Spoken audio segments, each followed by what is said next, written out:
17 वर्षानंतर भारताने हा वर्ल्ड कप जिंकलेला आहे।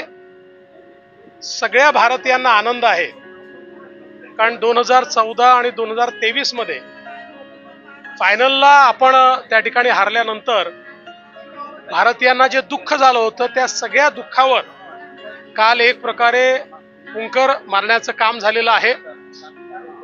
आणि ज्या प्रकारे आपली टीम काल खेळली, सगळ्यात महत्त्वाचं काल त्या ठिकाणी विराट कोहली यांची जी इनिंग होती ती मला असं वाटतं की काल त्यांनी या फॉर्मॅटमधनं रिटायरमेंट घोषित केली आहे, पण यापेक्षा अत्युच्च शिखर हे दुसरं असू शकत नाही। आणि त्यासोबत सूर्यकुमार यादव यांनी जो कॅच पकडला तो देखील मला असं वाटतं की एक प्रकारे गेम चेंजर होता।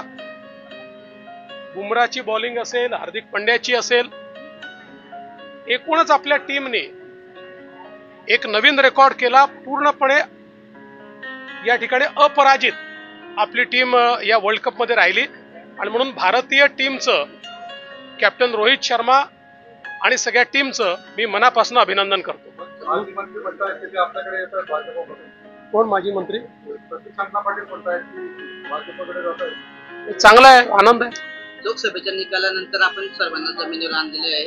त्या लोकसभेच्या निकालानंतर आपण बोध केला असं वक्तव्य राज ठाकरे त्यांनी काय वक्तव्य केलं मला कल्पना नाही। हो, आगामी काळात कसा टीम इंडियाने खेळ केला, आगामी काळात आपण कसा खेळ करणार आहे विधानसभेसाठी?